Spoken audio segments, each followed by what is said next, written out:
All right, so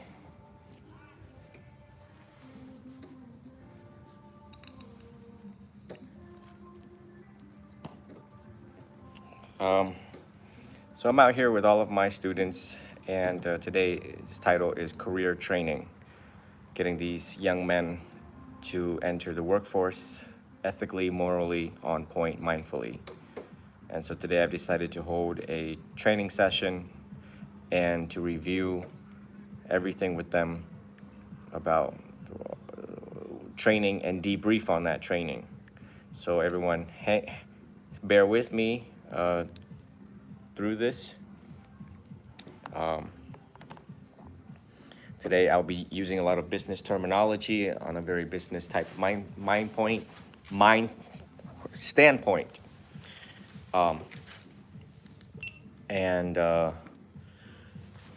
This is part of my Buddhism Without Borders program, part of my Rapid Realization program, and Cognitive Behavioral Therapy program, joint together for all of the students. All right, so everyone saw when I got there and I kind of sat down. You see me reflecting, right, deeply. There was multiple things that went on, especially the meeting with the other guy yesterday. Yeah. Was not impressive to me at all whatsoever, because he tried me during the meeting, and it was what I described as a high caliber meeting, you know, um, and I just wanted to see if he had any boundaries, and he did not during him questioning me. Yeah. Did not have any boundaries. You see that, right? Yeah, he was No, he did that steady wrong. asking us questions that. Right. That means he's a little too comfortable in the business field. A little too comfy. And that makes other people uneasy. It's because one who does a lot of this gives off a lot of secret, Yeah. right? Yeah. Remember in high school they said be careful of the quiet ones. So there's a chance where he's blowing smoke. Yeah, I don't really trust That's that what I guy. personally think. Anyways, that's for us to deal with. Those are for leaders to deal with. All right, so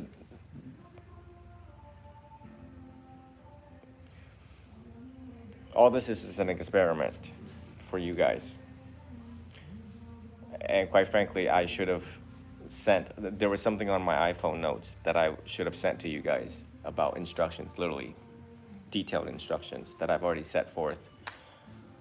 And people who are listening worldwide, sorry, we got some music over there. We came out here for peace, quietness, and there isn't peace and quietness. They got the speaker so loud that Jesus right now can hear it himself on a Sunday. So, but anyways, it would just keep things not dry as long as you guys can focus on what we're talking about, because it's very important. The hourly count is supposed to be texted to my phone, not kept like that. What saved you guys was the fact that you kept that. Yeah. We would have had a very different conversation if that was not kept the way that it Yeah. is. Yeah, I meant to send you pictures. I just got busy. I'm not gonna be on top of that. If I was a different preceptor is one who trains you guys, then clearly you would have failed the test. Right? These are basic instructions that they expect you guys to know and to be on point. Which leads to an even more deeper talk than just what you guys are doing here in career training, job training, career training, and stuff like that. You see how we're not on point with even the basics of trainings. You know what I'm saying? We have to tighten up. So one of the things that the gentleman told me yesterday was, do you have cameras on these guys? I said, no, I don't have to. He says, yeah, well, the problem with hiring guys is that they tend to steal. And I said, yeah, well, these guys don't. And I looked at him dead in his face. You know, typically when I don't care, my eyes just kind of just wander off, and then I just let them talk and talk and talk. And then they'll hit a note, or if I needed to get their attention, and I'll look at them dead in their face, and I said, I don't need cameras because I trust them. They're ethical kids. They're morally and ethical kids. And I look at him dead in his eyes.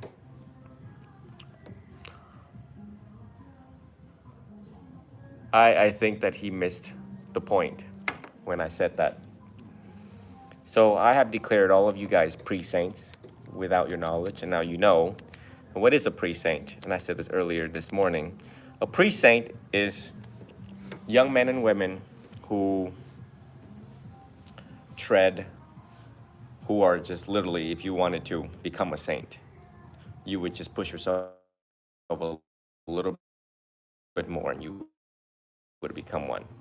And before being declared pre-saint, the rest of the other Gen Z Zoomers who cheat, lie, kill, steal, you know, playing with Glock switches and trying to murk people at their high schools, right? Pre-saints are good kids, deemed to be good kids, honest kids, kids that hold themselves responsible and will answer to questions when they come and not dodge responsibilities when they come. And this guy just went on, and I said, well, everything is evidence-based. You can see the results for yourself. I've been keeping records and stuff like that, of which I should have brought it with me so that I can show you guys each I page. mean, does the evidence like actually show? Have you seen the evidence yet? Of who? The guy. Didn't you say he has Oh, I don't care about him. evidence? I don't care about that, and I don't care about him. I care about my evidence. I care about what I have been keeping track of. And you know what? I don't know, from a very young age, I kept, you know, when I was like 10 years old, I started keeping journals. I was an angry kid. I didn't get along with anyone, nor did I think that people would understand my feelings or understand my thoughts. So I was just like, well, shit. I'll just have a coffee with my damn self. Dear journal, my teacher sucks. I hope they get COVID. Goodbye.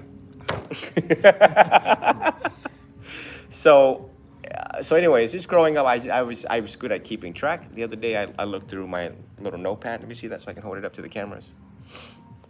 I had something like this. I've always had something like this when I'm traveling in 2010. This thing was in 2010. Not this thing, but the other thing. Yeah. Where I kept all my expenditures, everything that I spent. It's funny, Vietnamese money is that 100 United States dollars equal 2,100,000 Vietnamese dongs. Yeah. So therefore, a meal is 22,000. And just that, if you think this is difficult, you can't fathom medium fries, how much it costs. Yeah. You would be like, what in the gay hell? Yeah. What in the gay hell with thongs? 22,000. Okay?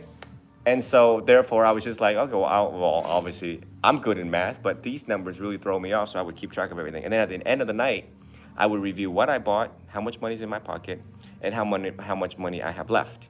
So I can be like, okay, I just keep myself in check, just a check and balance type deal. And what I'm telling you here is habituation, my habits of keeping track.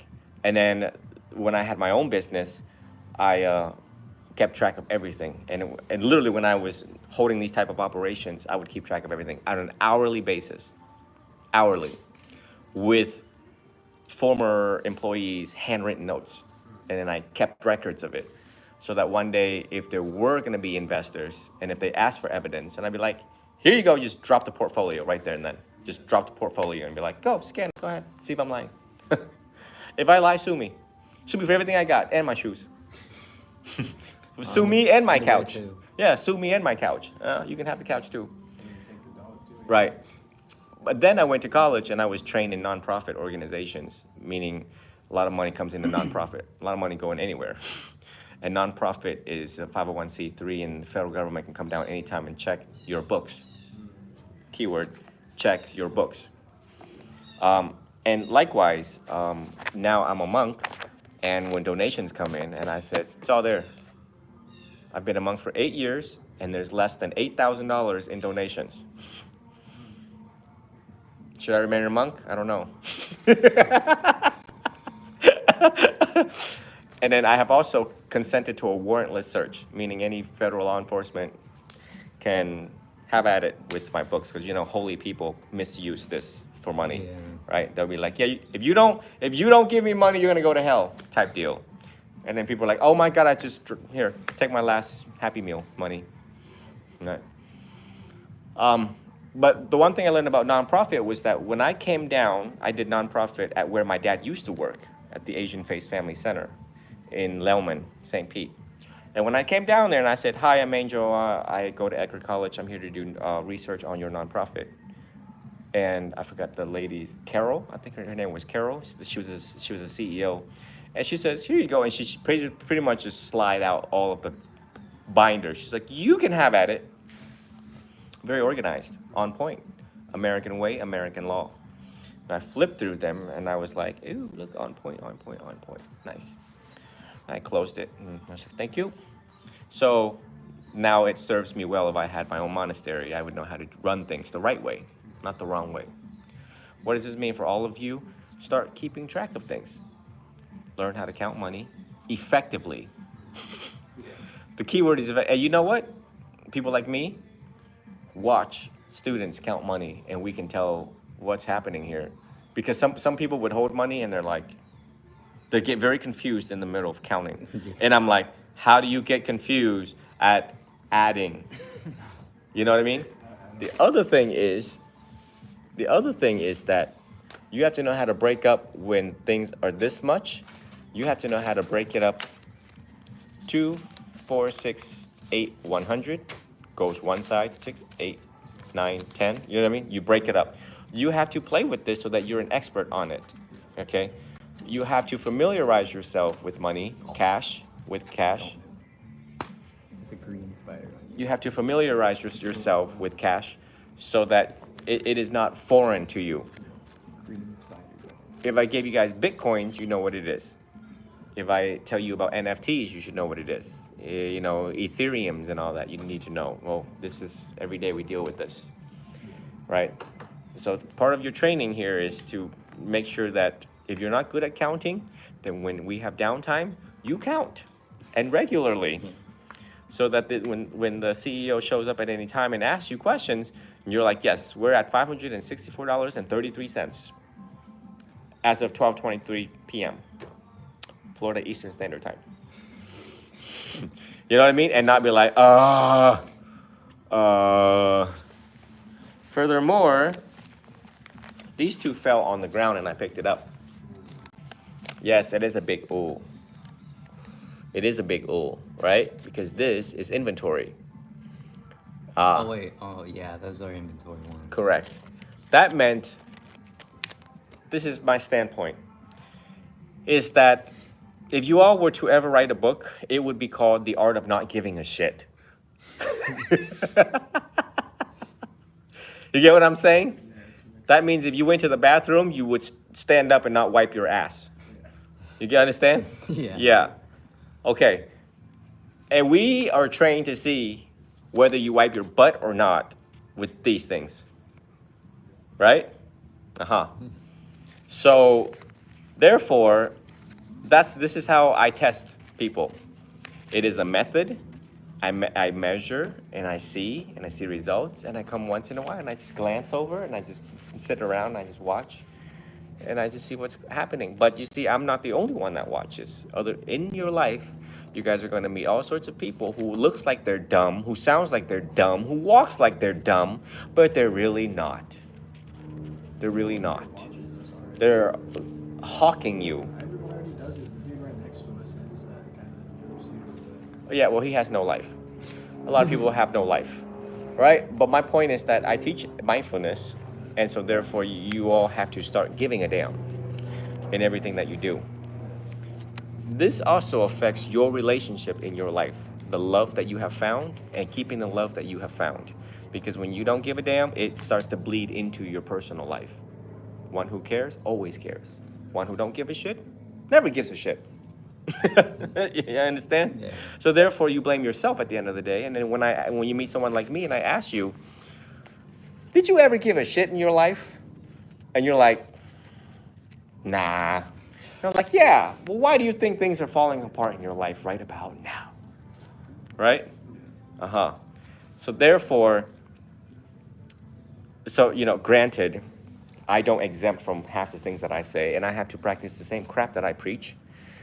And in my own life, I was able to narrow. That's just why when I counseled you, and pretty soon down the line, you guys are going to receive the same counseling, was that in relationships, when you guys break up, one of the questions in Buddhism we ask is, how did you contribute to the downfall of that relationship? And it has to be done honestly. Everyone's good at blaming. Everyone's good at doing this. But when I ask that question, it is directed towards you, right? So in your life, you know that when you're in love with the girls that you were with, eventually this will come to the table. And she's going to be looking for leadership. She's going to look for, does he have the ability to lead financially, emotionally, physically? And they'll leave you if you don't have it. You have to be better than the rest of the other guys. You're competing, yes? Not just physically, but mentally. It needs to be all there. And girls judge, and just when you think those girls are dumb, they ain't. They know what they're looking for, specifically. And the older you get and the older they get more picky. They get more picky. So therefore, when it comes to the management of money in your own personal life, you guys have to be able to demonstrate and be a leader. Like, hey, babe, come here. Bring your big booty Judy over here. How much is bills this month? And she's going to tell you numbers, and you need to be able to think quickly how much you guys made that month, what needs to go what, and how much you have left over for steak tonight. Right? Or wherever the hell she wants to go, or whatever shoes she wants to buy. Oh, you're going to pay for them. And if you knock her up, you're going to pay double. True or false? True. So wrap it up. Yeah. But you see how your career training has everything to do with everything else in life, and success and happiness. Because when I start detecting this, it's not a good thing. I don't care if this gets dropped, right? My job is to train you so you get better. I don't judge anymore. I'm not the angry CEO like I used to be. Back in the day, this was not pretty. If I showed up and this happened, it's not a pretty thing. Everyone's butt cheeks will be very tightened. It is so tightened that it takes a chiropractor to untighten your butt cheeks. Did you know that? I was a hot-headed one back in the day. Yeah, not good. But now now I'm zenned out, I'm like blissed out. It's like I've been smoking weed for like 10 years, but on meditation, not weed. The animal kid. Right. So I'm like, woosah. I don't have to be, it's pointless to be getting angry. I've already updated my software of the teachings. But I just want everyone to reflect that how come this happened, and to hold yourself responsible. You had one job, and the job was to keep crap together. Yeah. And you couldn't keep crap together. You know what I mean? Yeah. I understand that. Now, it's not just you. Steven does the same thing. What does that mean for all of you? That means your generation is literally losing your mind, slowly. But what is the root cause of the problem? The root cause is your phone. Right? Like social media. The text, the algorithms, the porn, the instant gratification, whatever the hell it is, and the weed and everything else. It literally is like, it makes you, what? So, remember you told me that you think this new supplement's gonna make you think faster? Yeah. Yeah. It might. Placebo effect. Well, It might. it may or it may not. But my point is, you can train. The books that I've given you all, the Scholarly Behavior Therapy book, number one, put your emotion in check, put your thoughts in check, put everything in check so that you are effective and efficient. What does that mean, effective? That means you're effective in this, you're effective in this, and you know exactly what the hell is happening. And you know exactly what the hell is happening in your life, in your relationship, so that you don't blame yourself when crap goes wrong. Because you need to be able to backtrack yourself and ask yourself, wait, what just happened again? And that's exactly what you guys did, was investigation right there. You were able to investigate, wait, why is the numbers not matching up? Go back and count it again, go back and count it, go back, go back, go back. Well, we didn't have to do that if everyone was on point in the moment. Yeah. Furthermore, when I'm calling you all and people are phone are on silent and not picking up, and into the first sale, it wasn't that big of a sale, right? Yeah. So there was a lot of downtime in between. So that told me volumes that something is not on point here. No one's on top of whatever the hell's going on, and your phones. The other thing I want to emphasize is the notifications on the phone. It's something that I told Steven. You know, Steven has been under direct supervision for like 2 months straight. It is 2 months of like pure hell boot camp with me. And I would sit there and I would watch and I would see just the ADD, ADHD, everything unfold. And I would be like, why don't you go to your phone and look at your notifications and see what's important, what's not important, and start deleting shit. And, you know, just, I mean, Instagram alone, just the notifications alone drive your brain crazy. There's this book called Stolen Focus. You know what it is stealing your focus away from you. It's literally sucking the soul out of your life. The inability to stay focused, right? Now, mindfulness, when I teach mindfulness, I say, well, the only time you're mindful is when you're in love. Which is when you're kissing and you're rubbing and you're touching and you're having sex. You're real mindful then, right? But then after that, technology steals your focus away from you. Back to the video again. Well, shit, where's my keys? Oh my God, where's my wallet? I can't find my phone. You see that? Yeah. But that is detrimental consequences later in life. And this is proof how detrimental it has been so far.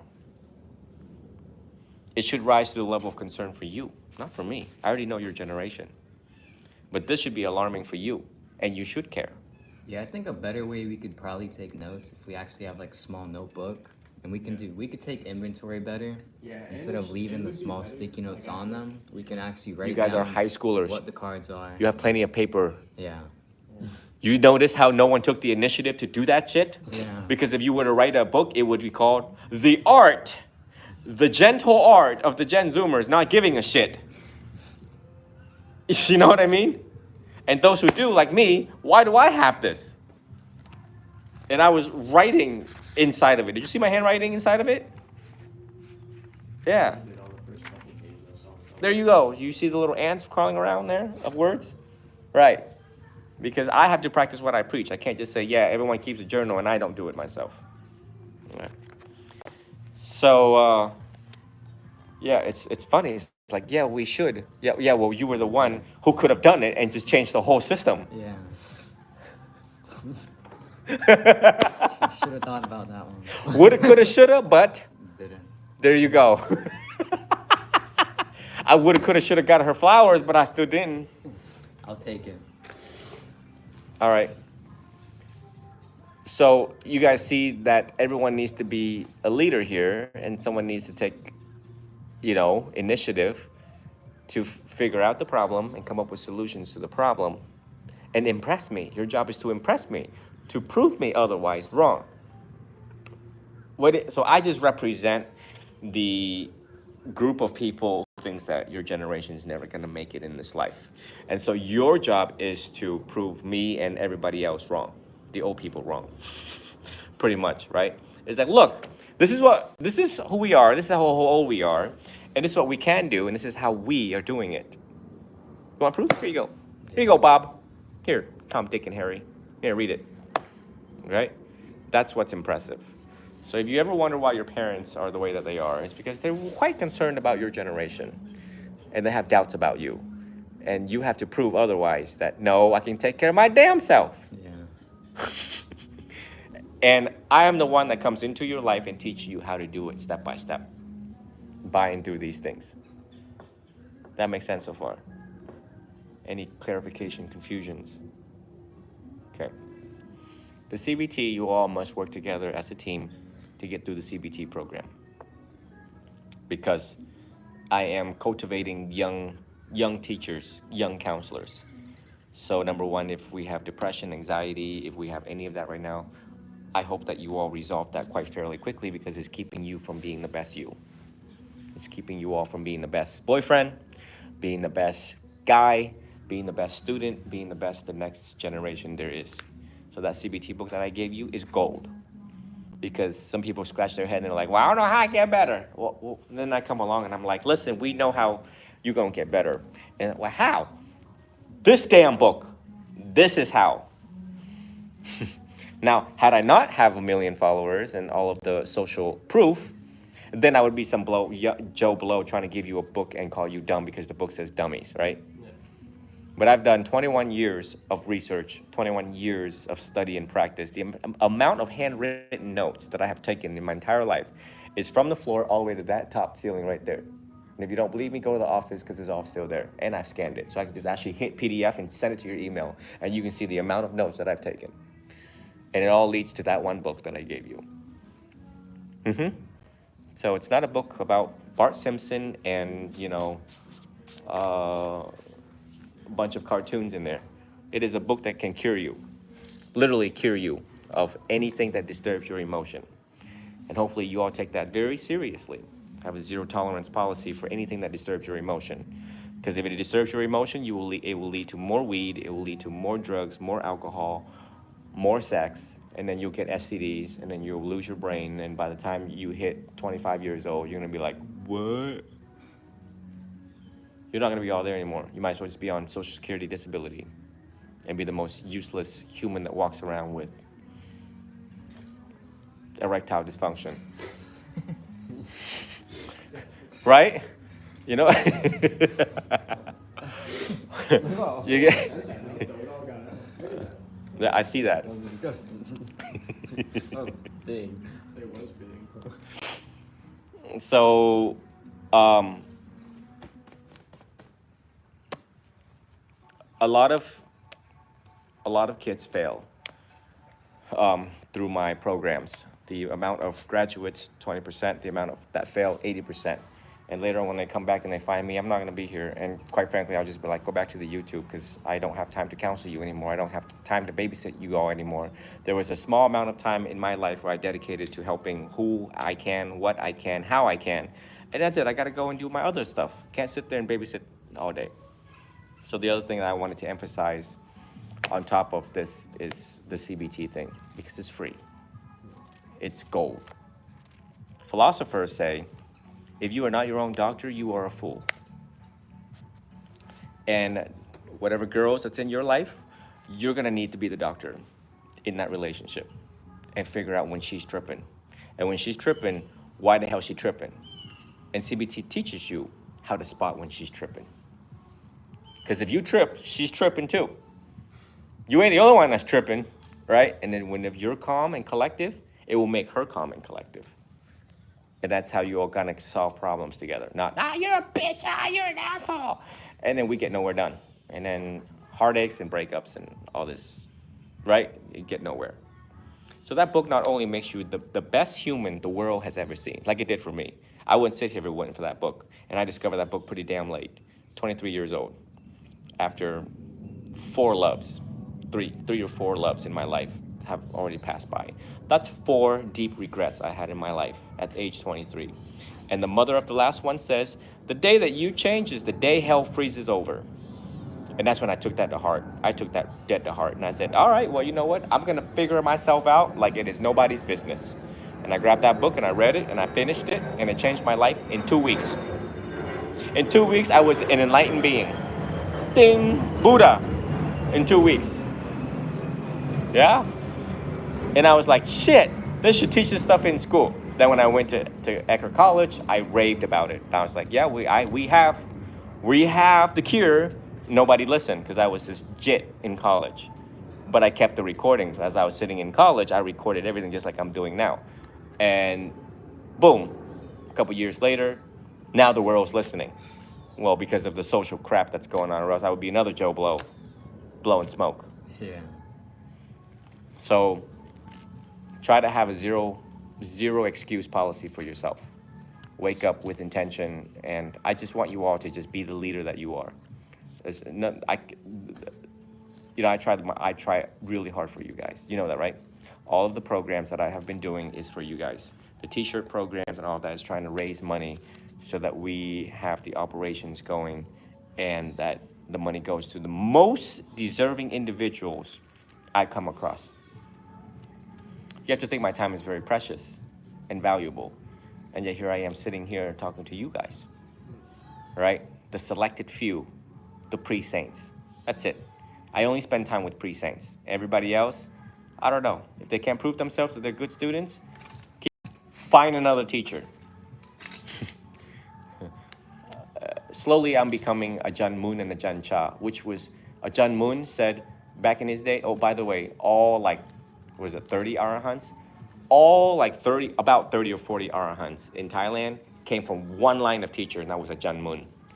Yep, and if you were dumb, a John Moon wouldn't take you. Literally, he's like, if you're dumb, don't come here. And then once he figured out a person was dumb, he's like, get out. That's how strict he was. I have a John Moon in me and I have a John Chow in me. I just hide it. I don't show it to the world. That's how you chase students away.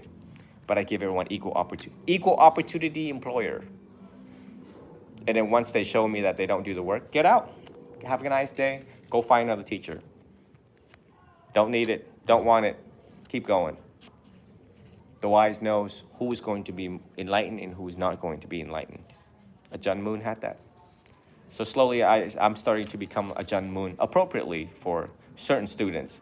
But for the rest of you, you all still get that nice, pleasant treatment so far. I hope to keep that way. Right. You can see the lines on my face, right? You can see my eyebrows. You can analyze the I've been through life look. And the dozens of people that have came before you under my guidance, right? So, yeah, I just want to have this talk, and I wanted to be in a setting where it's nice and peaceful, and there's trees around, and not at McDonald's, you know, of which certain images we saw last time that gave us PTSD until now. Right? Yeah. And this environment right here is conducive for you to absorb, enjoy, reflect, and go back home and do it more intelligently and wisely. And earlier, I don't know if you all saw me as I sat there in disappointment, not because of you guys, by the way. It was another student, another local student who did not pick up their phone. And there's steam coming out of my ear. If you ever see me if you ever caught that moment where I just sit there by myself and I just kind of look off somewhere, just try to feel my energy. Just see the steam coming out of my ears. So I just kind of give you the look and like, and that's when the Buddha himself sits up there and the Buddha's like, oh shit, vacate this damn room. Oh shit, Jidao's in that zone. The rest of the other arahants are also like, oh shit, we ain't zen right now, y'all. Let's go have a drink. Yeah, and I was just, it wasn't pretty in my mind.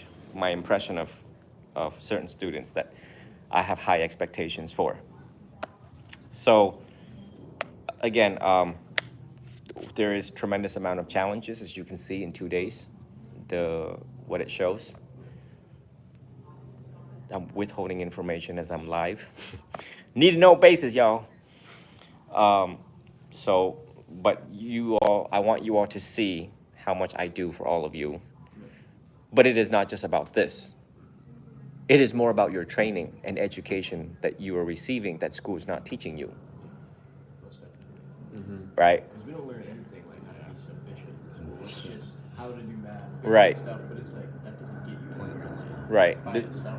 This is why no one's ever asked me to speak at the UN, because if I speak at the UN, the Department of Education would disband. They would burn down the Department of Education if I hold a microphone at the UN. This is why no one invites me anymore to go talk, because if I grab the microphone, it's not pretty, the things that I've seen in this country and what it has done to our kids. They know that. They know that. So, Biden's probably like, ah, shit. Keep that man right there in Florida. Put Secret Service all over the board. Don't let him get out of Florida. And watching you, very dangerous. Yeah, but you know, but this is not your fault. None of this is your fault, you know? And our parents too came from the same system, so we can't even blame our parents. We can't blame anybody else. All we can do at this point is to find a good, authentic, experienced mentor and follow his lead as he leads us how to be the best human you can be and you will be. Because it's easy getting on Social Security disability, right? It's easy looking at, looking like people who we have found in McDonald's, right? It's easy to fall off the swing and just be losers in life. It's easy being a loser in life. It's easy to be homeless. But you all have to fight the good fight every morning. Every morning when you guys wake up, you have to set your intention and, resolve what needs to be resolved. You study what needs to be studied. CBT is part of that. And you need to do what needs to be done and not be lazy like your counterparts, the friends that you have seen in your life. You see that? That's sad. And the only time, they're a kiki, funny is when they're on the games with you. But if you were to put them through this same test, they would fail. Miserably.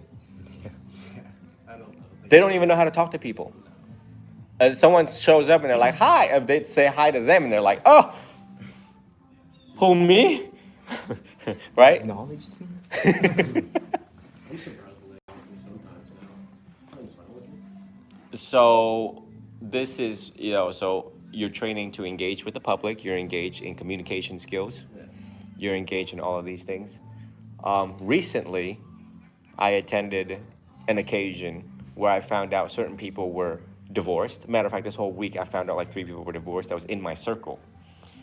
And I was just like, what? And two of them were professionals holding advanced degrees. One of which held a PhD in communications and still got a divorce. Communication. And what do we know about divorces is that 90% they get a divorce because they can't communicate. And I'm like, you have become a professor of communication. How did this happen? And that's when me and the rest of the Buddhas are like, get up, get out. Let's go have a drink. Yeah, all the Arahants, get out, have a drink. We getting drunk tonight. We have seen it all. So, but you see the challenges, right? Even the best of the best, you can't go any higher than a PhD unless you get a second PhD in communication again. 2 dissertations, which makes sense to nobody. This is like, I just don't know. But I just want to emphasize you all that in life, I'm preparing you all for the road ahead. This is just minor stuff, but just wait for things. Adulting. I'm preparing you for the adulting part of it, And I just don't want you guys to fall into the brackets that I'm dealing with on the other side of the world. It's a very sad hell over there. There's a lot of despair, a lot of suicides, right? As a matter of fact, it just seems like every other day someone's jumping off the bridge, just because they didn't have the luxury of this training. They didn't have the luxury of someone bringing them to a nice, peaceful spot like this, and talk about life and philosophy, and how we're gonna proceed on forward, and how do we get from point A to point B happily, successfully, with money. You know what I mean? No one taught them the how, so they say, well, F it, if there's no how, I'll just bleep. I'll take rebirth into a fish. Don't be a fish. Be like Nemo. I don't want to be a fish. Nemo don't have to pay bills. Turtle. Nemo just eats seagrass, and Nemo just, I'm Nemo, just get caught and then throw into a fish tank. Barracuda.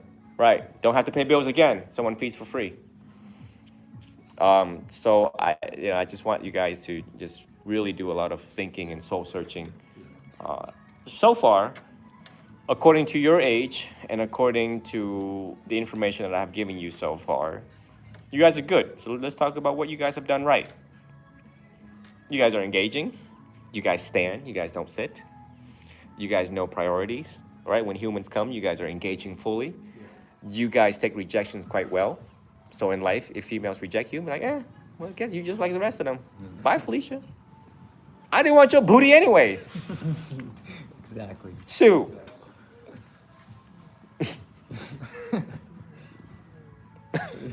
Thank I everyone. want.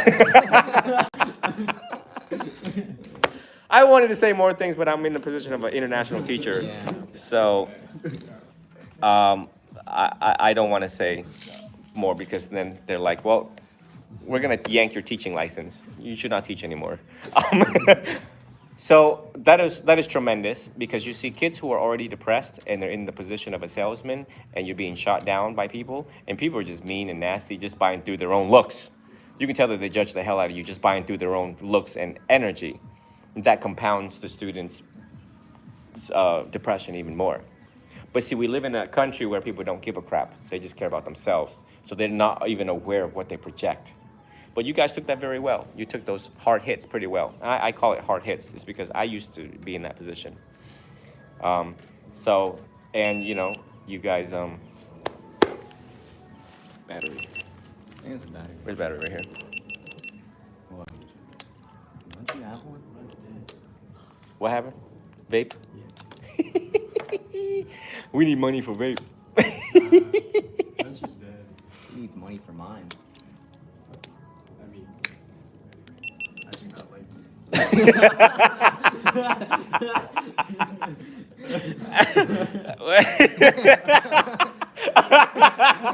you. You already slipped the F word. I was like, I don't like you. I tried to fix it. I mean, He trying to catch himself. I really don't like I you. really don't like you. I. Look at Luis. I was so aggressive at first.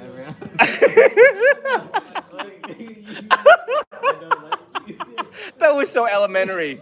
That was like, you can imagine y'all was like 10 years old. Yeah. Just arguing. That All mad. is. I really don't like you. I don't like you. Oh, I need to laugh more.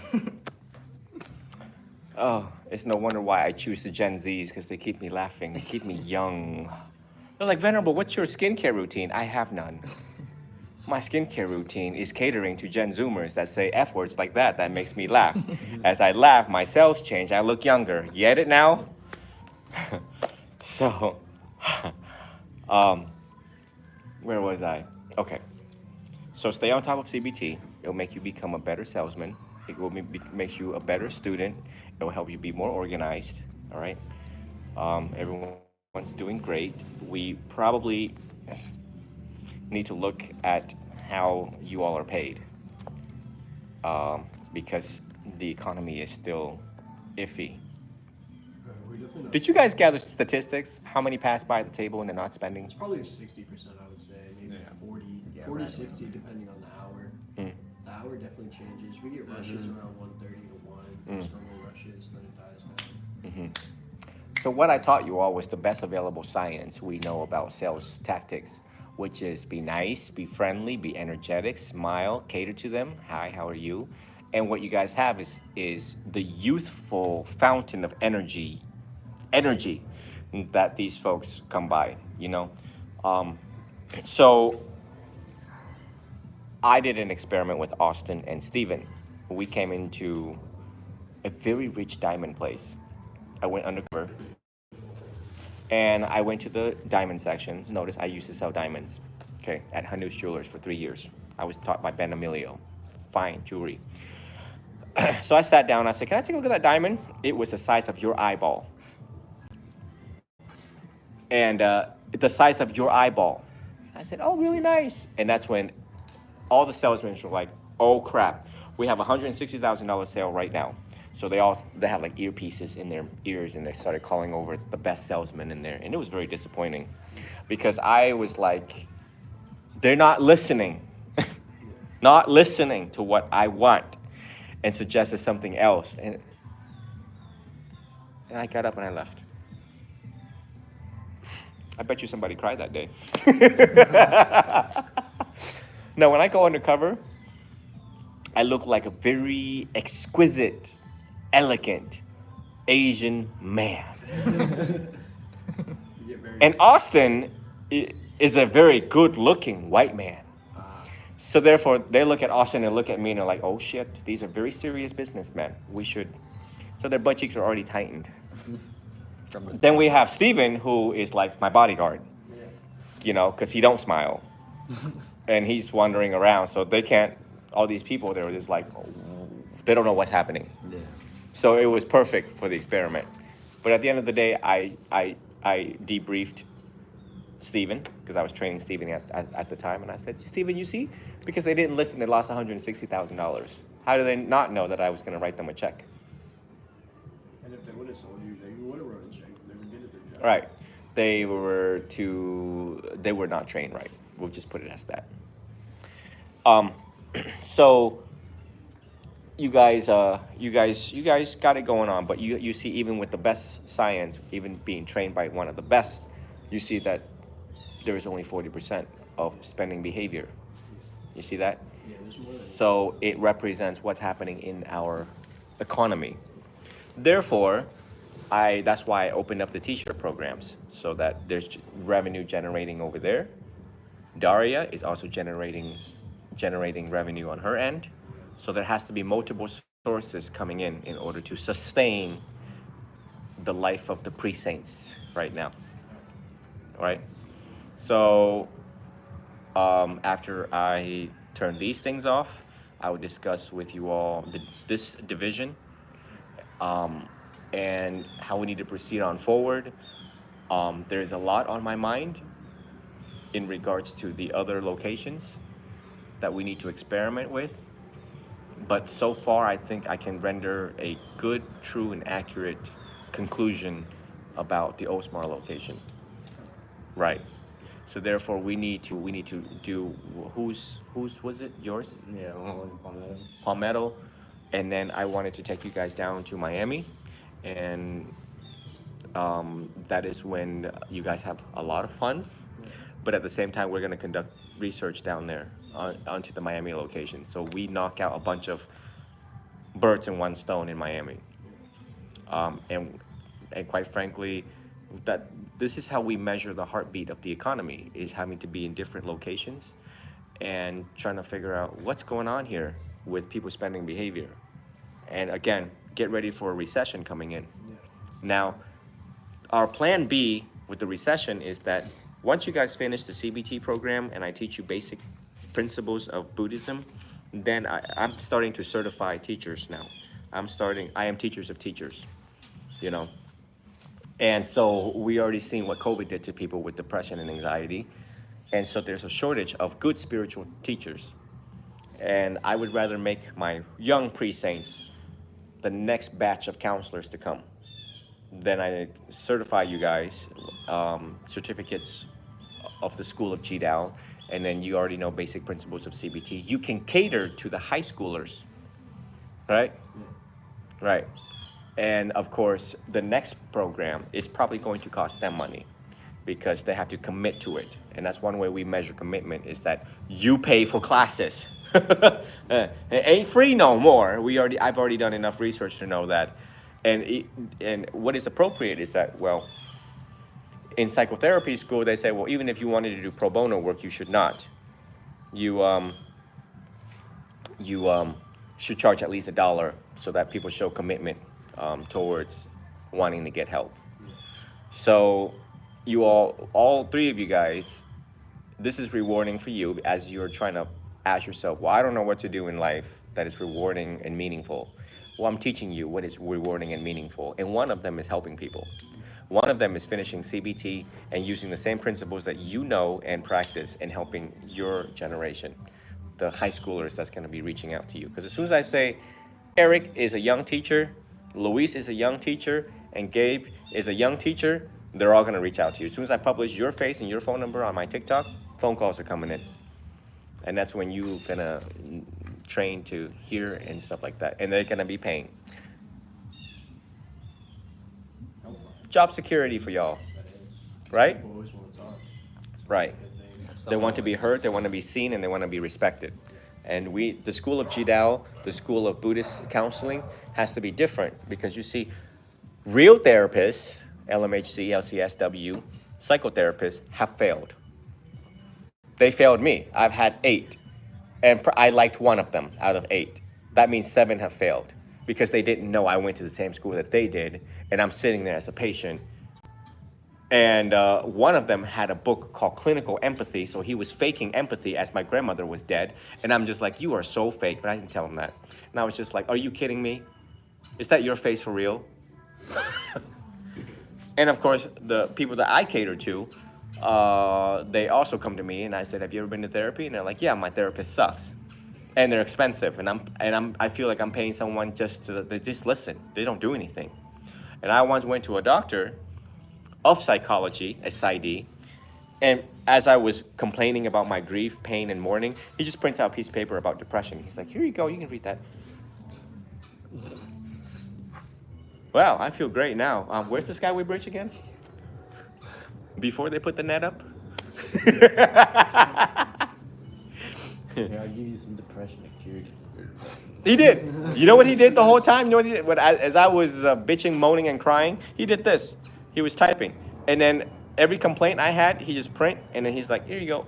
Here's a little sheet on depression for you. Make sure you read that. Keywords that you can find something. Yeah, well, you might as well just tell me jump off the Skyway Bridge, because you know what? I'll be swimming with Nemo. I'd be happier swimming with Nemo than talk to you. Yeah. And pay $60 an hour. Yeah. You guys have any questions so far? Anyways, I have a whole plan for all of you. Because you all are pre-saints, I have a whole plan with all of you. So just in case you ever feel lost every morning, you're not lost anymore. And I have a set structured. And in the forthcoming days, I'm going to put my training manual together. All right? I'm going to put my training manual together because now I'm not working on my book. I might as well work on some clinical stuff that actually makes money so I can support my own program and people and get ready to serve the masses of suffering because the recession is coming. And what we're doing here is measuring the economy and realize that, oh crap, the recession is actually probably coming. That's why everyone's hanging on to their money and not spending it. Well, there will be and when they reach out to us is when they're very suicidal and homicidal. They want to kill people, they want to kill themselves. So I need to train the next batch of students, like I have been talking about over the past 4 straight years, in training monastics and training my own set of teachers. Because everybody else out there just sucks. And students that come from my school is not gonna suck, and we're not gonna fail. We're gonna be the one school that will not fail humanity. All right? So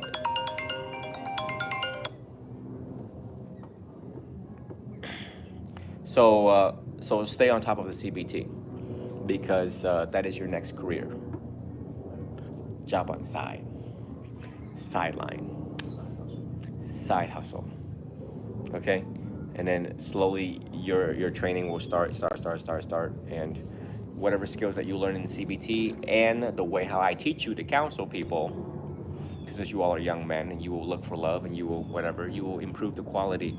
You will find love and you will keep the love that you've found, and you will enjoy the hell out of the love that you have found because you know how to love. Right? You guys are young, and so is Steven. And your age, I notice that they have a very hard time keeping the love that they have found. Finding love, no problem, but keeping the love that you have found. Okay? And Buddhism teaches us how to listen carefully to the heart, how to nurture and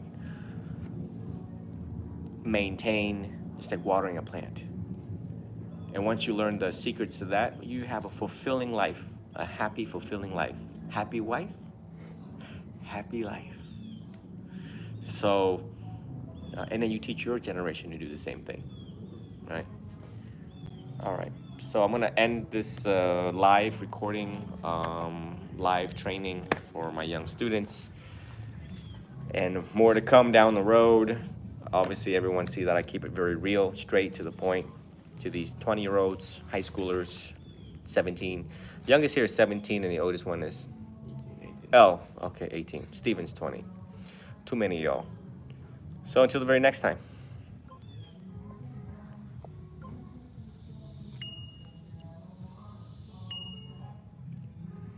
Any questions so far? No. They're eating us up. Yeah, there's bugs everywhere. Can we move tables now that this is over here? They're fucking Congress. Where do we need to go? I don't think the table's really. Where are they? Where To be honest. where do they? They're gonna be everywhere. Yeah. It's just bugs. Fuck it. Yeah, we already here.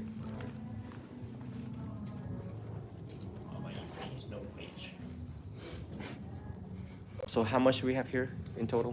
What'd you say again? Was 3, what, 329, I think you said, right?